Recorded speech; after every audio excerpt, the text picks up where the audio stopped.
Hello and welcome to this podcast edition of Wealth Track. I'm Consuelo Mack. Our focus today is investing in China, specifically its robust small company universe, an asset class mostly overlooked by U.S. investors. Our guest is Tiffany Hsiao. She is lead portfolio manager of Matthews China Small Companies Fund, which she has led since 2015. Rated 4-star by Morningstar, Matthews China Small Companies Fund has delivered benchmark and peer-beating annualized returns of 6% over the last 5 years and 10% over the last 3, placing it in the top 20% of all China region funds. However, it has not escaped the pressure of China's 2018 bear markets. The fund has declined in recent months. Tiffany, welcome to Wealth Track. I'm excited to be here.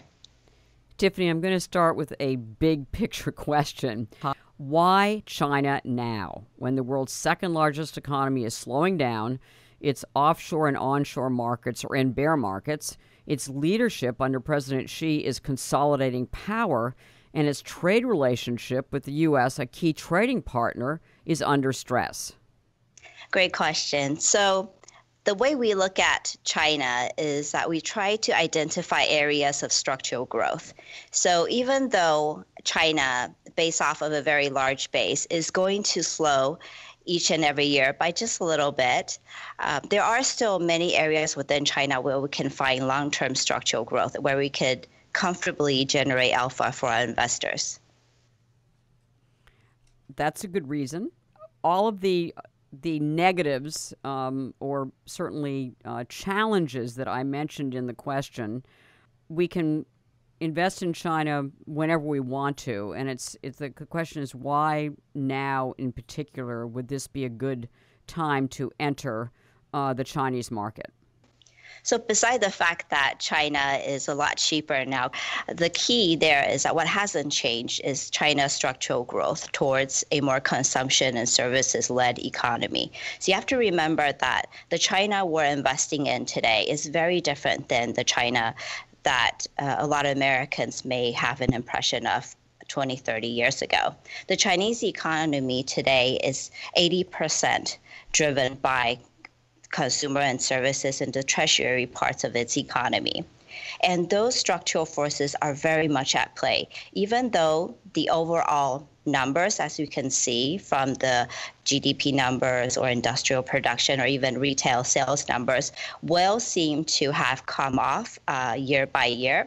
But that's really just a lot of large numbers. It's a large base. For an economy of its size, we expect that a slower and more sustainable growth rate is actually a positive thing for China.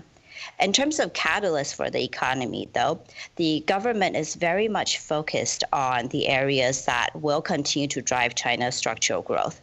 So with government support in areas such as semiconductors or biotech or software industries, we see a lot of opportunities to invest in China that are relatively immune from some of the macro risks that you've highlighted. All right, that's really interesting. So you're the lead portfolio manager of the Matthews China Small Companies Fund, which is ranked in the top 5th of China region funds by Morningstar for the last 3 and 5 years. And your performance, you've outperformed your MSCI China Small Cap Index, and which is why Morningstar has ranked you so high. But I've asked you the question about why we should be interested in China right now.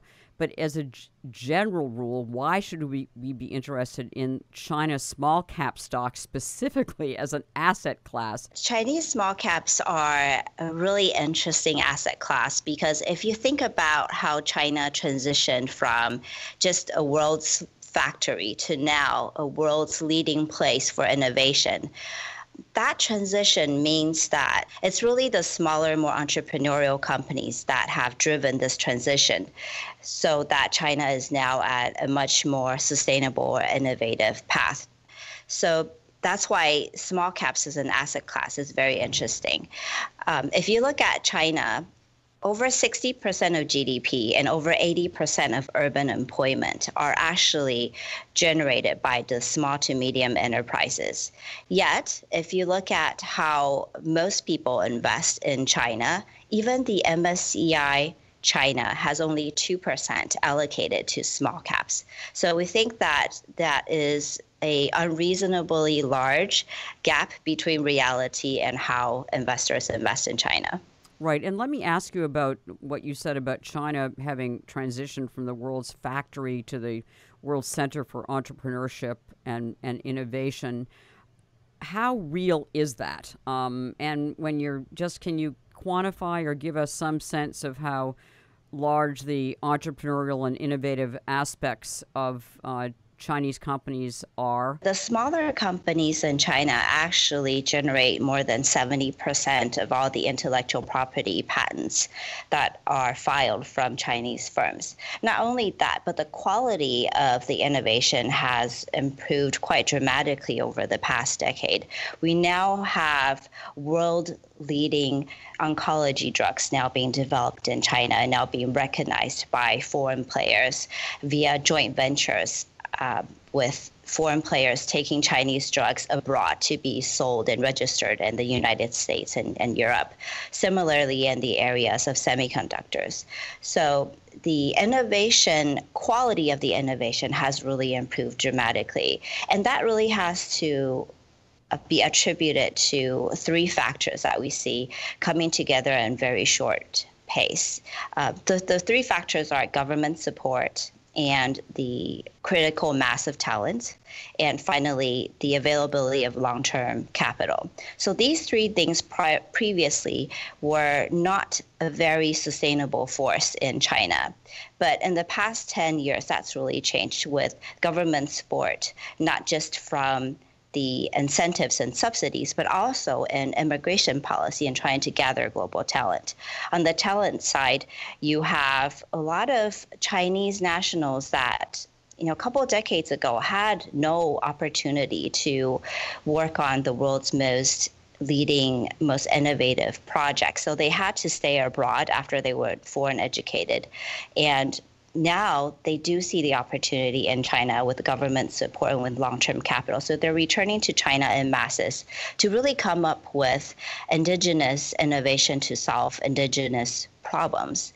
And finally, you have long-term capital now are willing to be committed to the more innovative parts of China that may not see immediate rewards, but for in areas, for example, like semiconductors and biotech, in areas that may take more than 10 years for a company to really cultivate and have a sustainable product pipeline. You now have long-term capital, such as venture capital companies and even Chinese entrepreneurs that are willing to reinvest into their countries. So with these three factors together, we're seeing actually a very sustainable stream of innovative companies coming out of China. Is the government providing most of the long-term capital? And when you're talking about government support, what kind of support are you talking about for these small cap companies?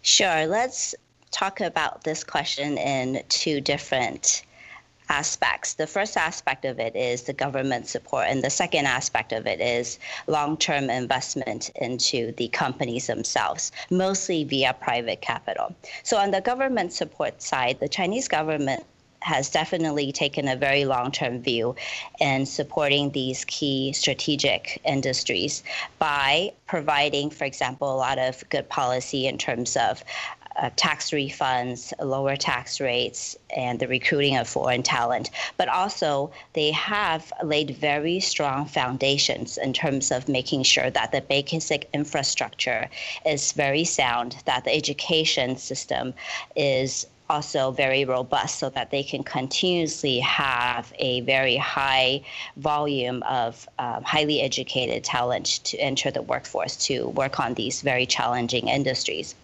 On the company side, the companies themselves, though, very rarely do they take on government capital as part of their long-term capital. Most of the times, these companies are founded by the founders and also the private equity and the venture capital funds that have really supported them along the way. And how many publicly traded small cap companies are we talking about? How big is your universe? Right. The way we define small cap is we are talking about companies with under 3 billion US dollar market cap. And in China, there are actually over 4,500 companies that are small cap. That is actually 80% of the Chinese equity universe.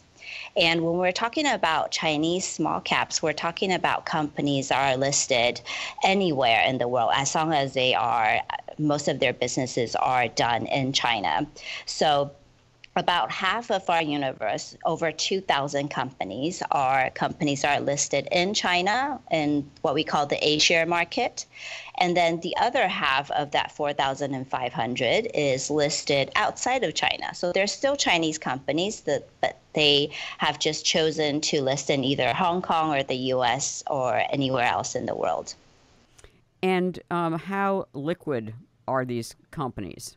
Of these 4,500 plus companies, the average daily liquidity per stock is actually 13 million US dollars. It's a very liquid small cap asset class. It's in fact the world's second most liquid small cap asset class, just behind the United States. And the liquidity profile of these stocks have actually improved over time with the more and more participation in the A-share market by both the local retail investors and also by foreign investors. And as far as the volatility is concerned, U.S. small caps, for instance, are more volatile than large cap stocks are historically. So is there similar volatility among the Chinese small cap companies? So China is a very interesting market because if you think about the Chinese stock market, again, you have to differentiate between A shares and non-A shares, meaning, again, companies are listed outside of China. In the A share market, small caps over the past 10 years are on average 21% more volatile than the larger companies listed in A shares. But if you look at the Chinese companies who are listed outside of China, that's actually the inverse. So small caps listed outside of China are actually less volatile than their large cap peers. In the past 10 years, on average, small caps listed outside of China are 16% less volatile than their large cap peers. Can you explain that? Why? Yes. It is quite an anomaly. And again, it has to do with the market structure because what we noticed is that everywhere in the world there's a home country bias because locals usually know that smaller companies are the more innovative ones and the ones with better growth prospects. So usually small caps are more expensive than large caps. And A shares, where locals, meaning Chinese nationals, can buy their own stocks, then it's priced that way. So small caps and A shares are more expensive and they trade a little bit more volatility. But offshore China, the dynamic there is that you're expecting foreigners to love Chinese stocks and to love their small cap stocks, which rarely happens. As a result, the technical aspect there is that small caps traded outside of China, they do not get the sentimental passive flows from ETF buying and selling from foreign investors, much less compared to the large cap here. So that reduces quite a bit of the volatility. But the other more interesting, I think more fundamental point is that smaller companies in China, they're actually great allocators of capital. And as a result, they're very cash flow generative companies that participate in the more structurally growing parts of the economy. And fundamentally, they're just much less impacted by the overall changes in the macro environment of China. And they're more, I would say, in charge of their own destiny. And as a result, in terms of their business metrics, are also less volatile. So interesting. Now, in the Matthews China Small Companies Fund, which I mentioned, your excellent performance versus your index and also against your peers, what kind of companies do you look for? I know you basically focus it on, you've got a big universe to choose from, but you tend to invest in 40 to 60 companies at a time. Is that right? Yes, we try to aim for the top 1% of our universe. And the philosophy is actually quite simple. So if you think about small caps, that just means that you have a lot smaller in terms of your equity base compared to the larger cap peers. So if you're smaller, you better be really smart about how you go about doing business. So you have to pick and choose your battles. And it would be really silly for a small cap company to go into industries where a big balance sheet is a key requirement. For example, in areas like real estate or telecom or heavy asset industries.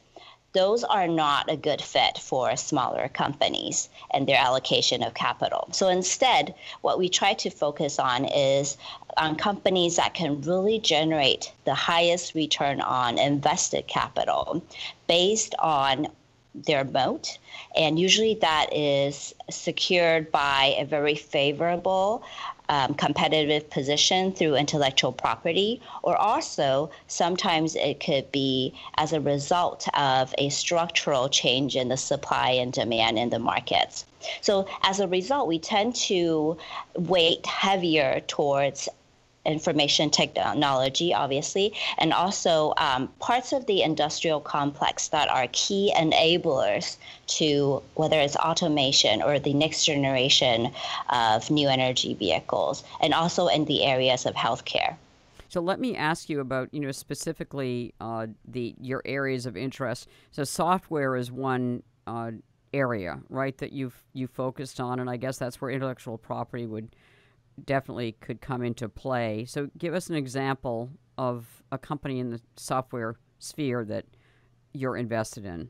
Let me first give you a sense of what's going on more broadly in the software space in China, and then we can discuss a company that we think has very good long-term potential. So if you think about software, it's really interesting and it's very intuitive for us in Western economies that we use software to enhance our daily productivity and to really document and retain intellectual property, because there's always going to be employee turnover no matter which country you're in.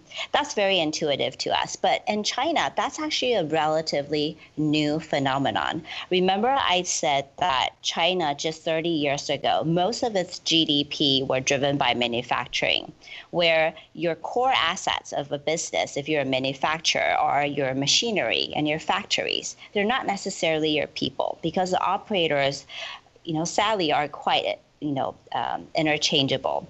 Right. But now China has transitioned itself towards a services economy where it's really important to businesses that they understand how to properly manage their assets, which in this case is now their people. So in order for the workers to work more productively, software is a really critical piece. And on top of which, if you don't properly document all the intellectual property or the customer relationships or all the due diligence that an employee has gone through while they're with you, once that employee leaves, you actually lose a piece of your company. And that obviously is very detrimental to operating a services economy business. So Chinese businesses are now very quickly migrating to software, the utilization of software in their businesses, and they've actually leapfrogged a lot of the traditional ways of deploying software, which we have here. In the West, people started with the Oracles and SAPs. In China, the businesses are migrating directly to the cloud and really leapfrogging a lot of the traditional systems that we have here in the West. So in that context, we're actually quite excited about a company called Kingdee Software. So Kingdee Software is one of the older names in the Chinese software space. They've actually been in business for over 10 years, but they've really transitioned their business from just selling simple financial and accounting software to now a cloud-based solution that offers ERP and CRM, a very integrated human resources and employee productivity software. And where's it traded? Kingdee is traded in Hong Kong. Mm-hmm. And the key parts of their business, which is the Kingdee cloud businesses, that is actually growing 60% year on year. still, even up to the third quarter of this year. So remember, we spoke earlier about how China is slowing down, but there are definitely very strong pockets of growth. And Tiffany, can you spell King D for us who are challenged? Sure, no problem. So it's Uh-huh. KINGDEE. All right. That's pretty easy for even me to understand. And again, is that one of the things that we talked about as well is that a lot of these companies are run by founding families. Is King D one of them? So yeah, so Kingdee has been around for a lot longer. So its shareholding base is relatively more diversified. But if you talk about a lot of the newer companies that have been in market, then you see a higher concentration of the founding team owning usually between 60 to 70% of the company still. Is that a positive attribute or is that a potentially negative one? So when I look at companies, the shareholding structure is a very important part of our due diligence.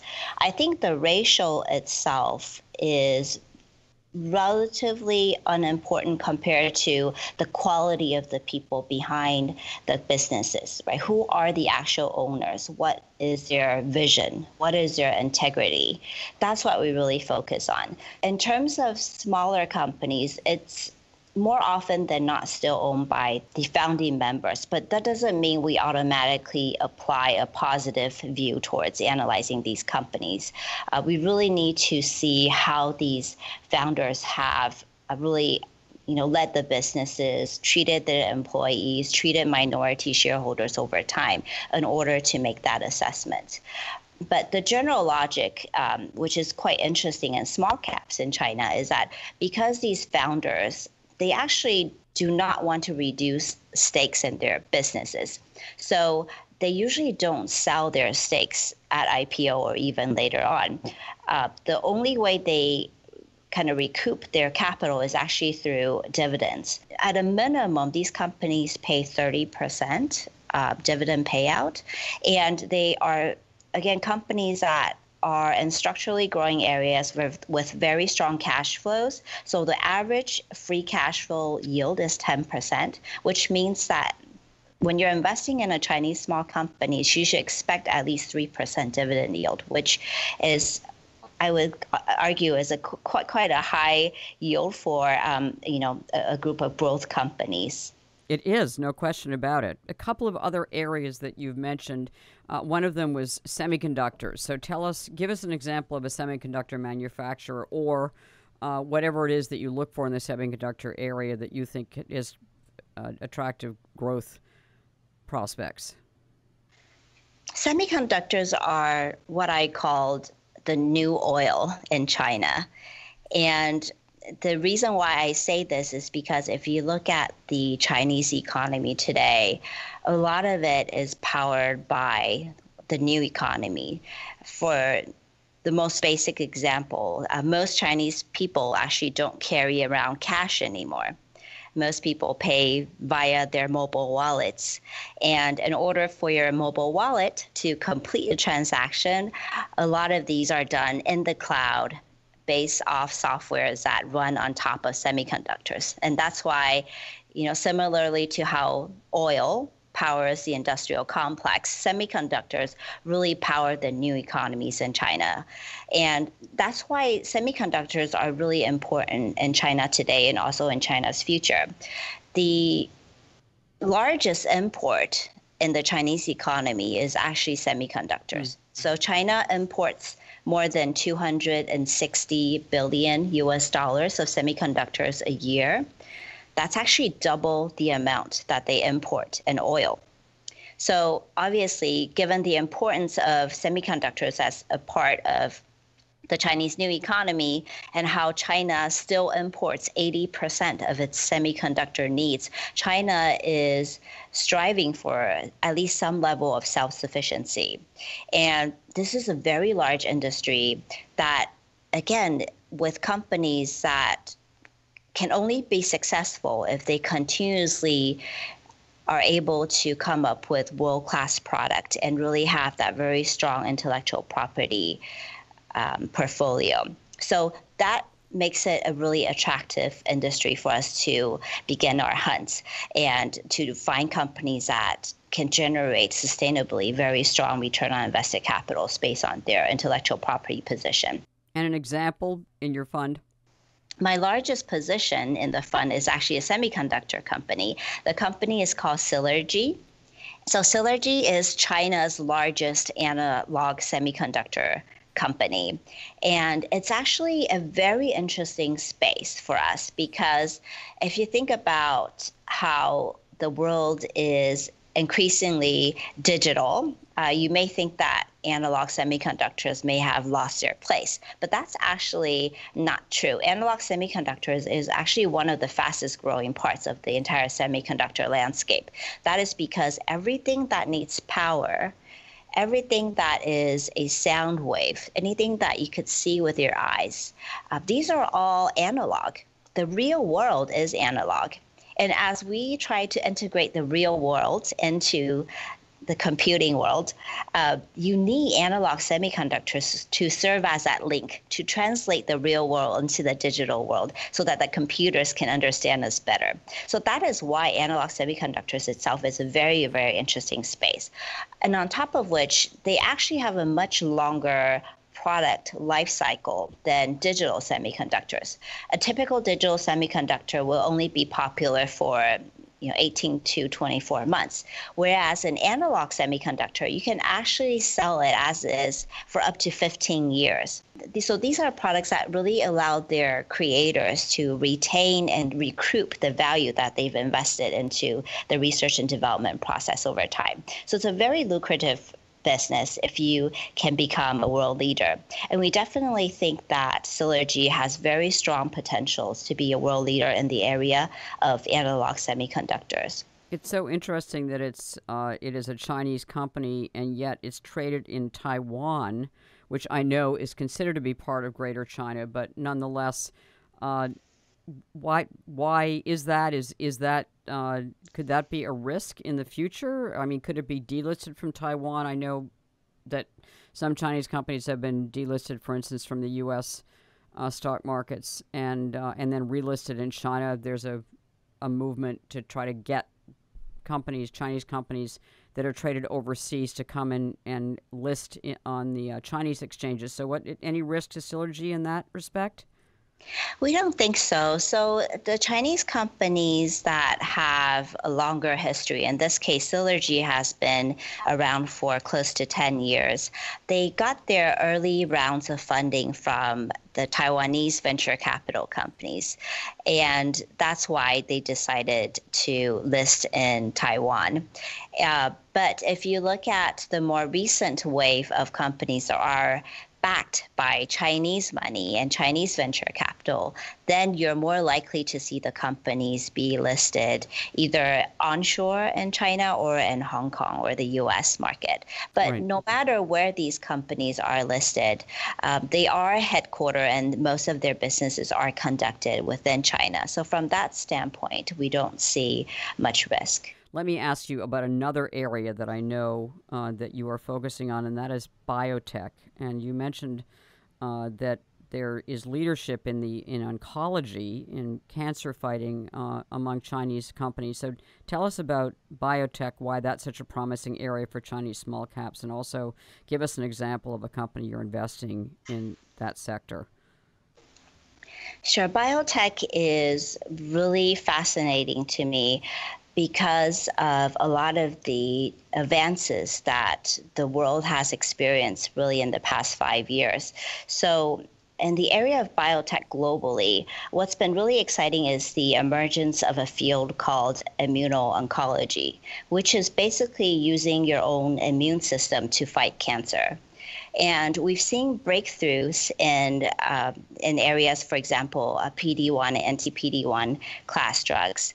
And the amazing thing about immuno-oncology is that you're using the human's DNA to combat a mutation in DNA, which is cancer. And as much as humans are all alike, drugs are developed here in the West to tackle the more prevalent cancer types in the West may not work for the Chinese population, because there is still a difference in how the DNA mutates in China versus here in the West.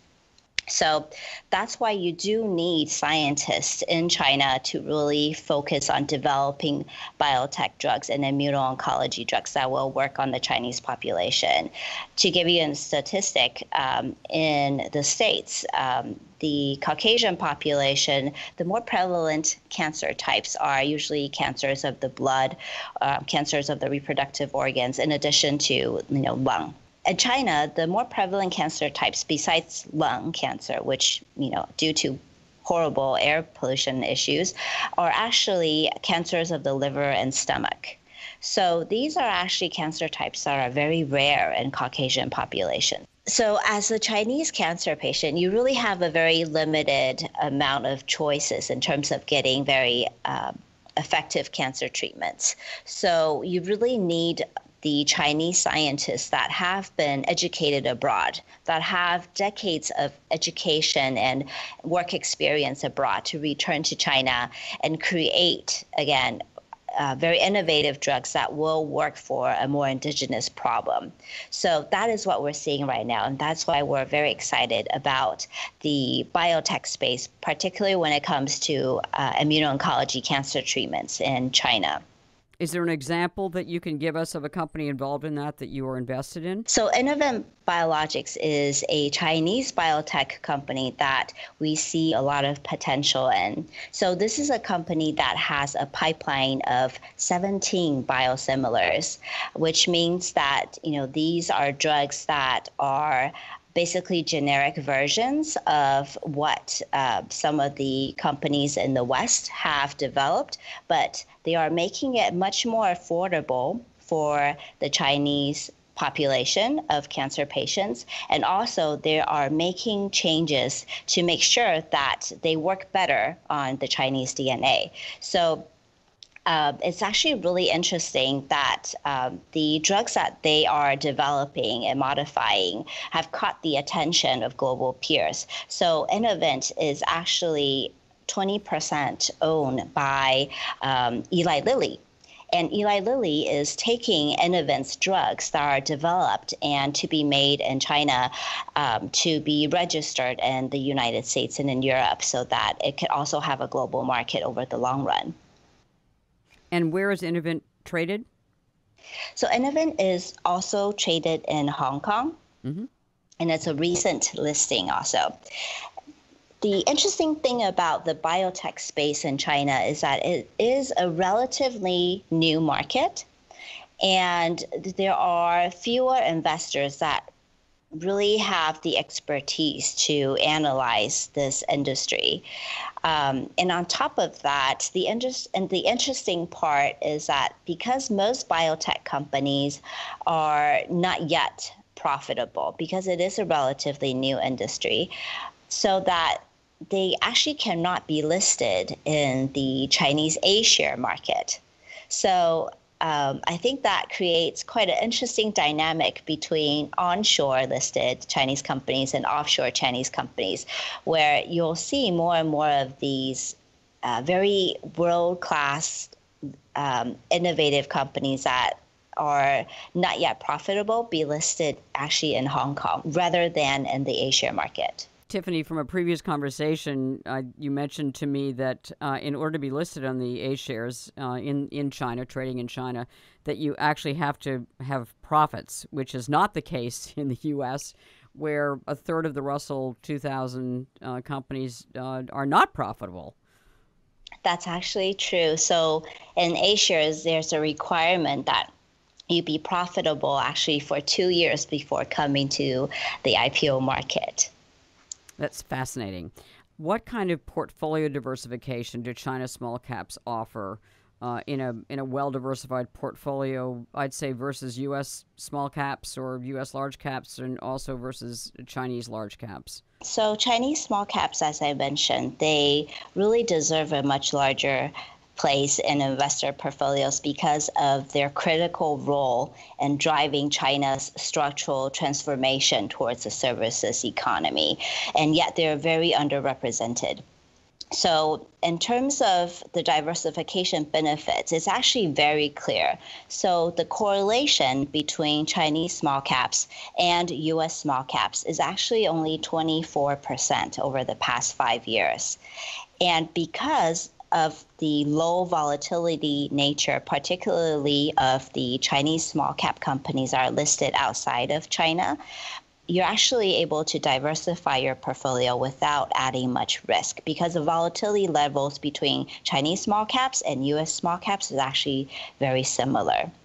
And also, if you look at the large cap indices in China, what you end up investing in, if you invest in one of these indexes, is that you have a very heavy weighting towards internet companies, usually over 40%, and another 20% in large state-owned financial companies in China. Whereas if you're invested in a concentrated portfolio of just the top 1% of the Chinese small cap universe, what you will get is instead a very balanced mix between information technology companies, in this case, mostly semiconductors and software, and also, the world's next wave of innovators in the healthcare industry and also in areas of industrial, which really are key enablers to productivity in areas like automation and logistics and even new energy vehicle components. So the exposures are very different. And in terms of the correlations, the numbers are quite favorable in terms of, creating a more balanced global portfolio. What's happened this year? I mentioned that the Matthews China Small Companies Fund has done extremely well versus its peers and benchmark. But it's been a terrible year for Chinese companies in the last year, and Matthews Asia Small Companies Fund is down double digits. What went wrong?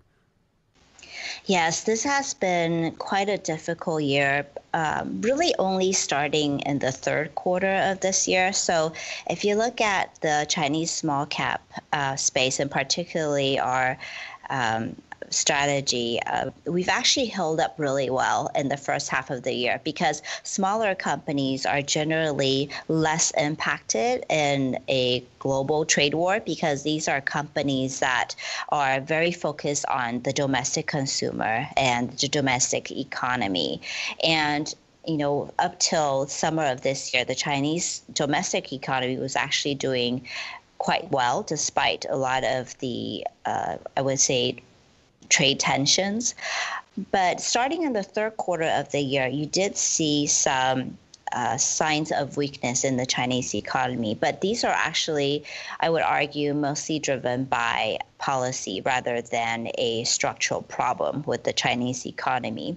So the policies that have driven the domestic economy weaker are twofold. One is on the monetary side.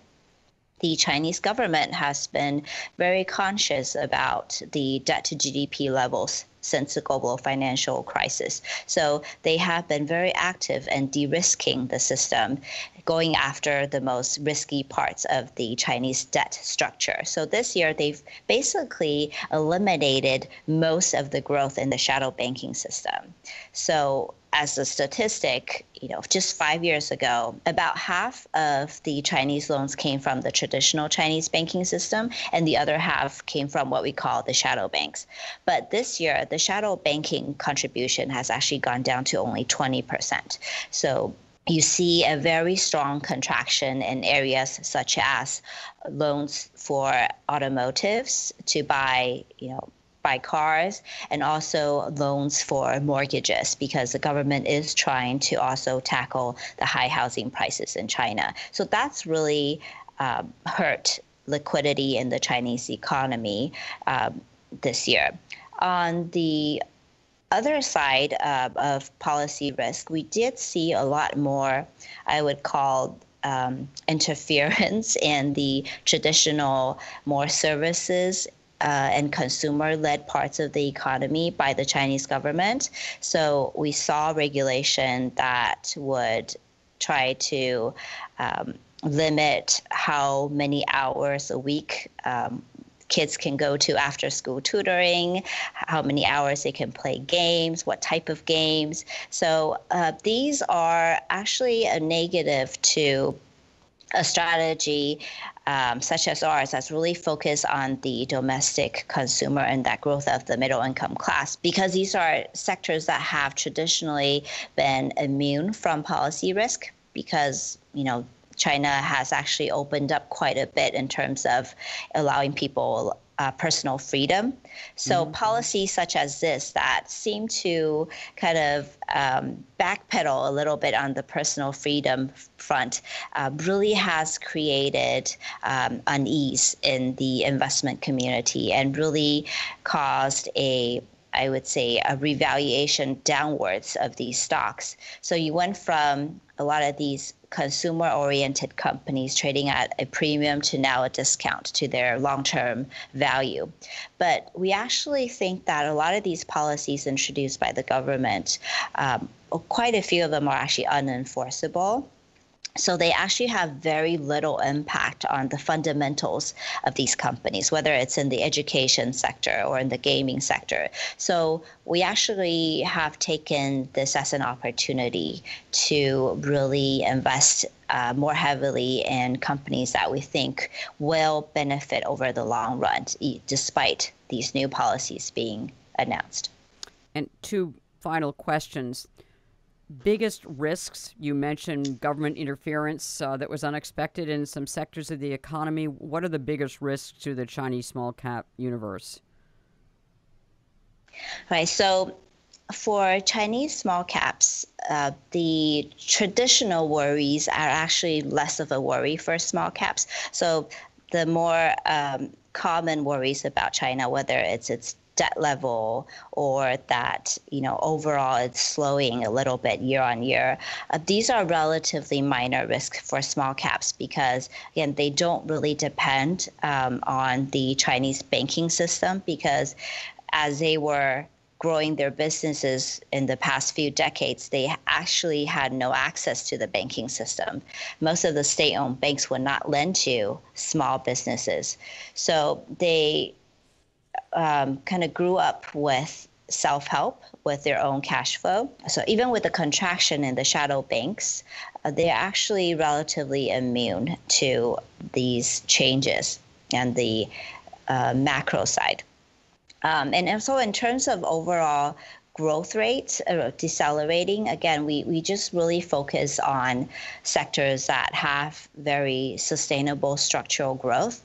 So, and try to shy away from companies that really depend on debt financing or easy money. And that's how we can really think about managing risk at the portfolio level. Tiffany, at the end of every Wealth Track interview, we ask our guests if there's one investment we should all own in a long-term diversified portfolio. What would it be? I really believe that investing is a great way for you to continuously learn and educate yourself. And it could actually make a very positive impact on your life when you pick the companies that can really deliver something just, world changing. So my personal favorites are still in the areas of biotech, because I feel like it is a way for investors to really learn about really the latest advances, because a lot has changed in the area of oncology since 2014. And there's a lot of hope and possibilities that cancer may actually one day be a chronic disease instead of a terminal disease.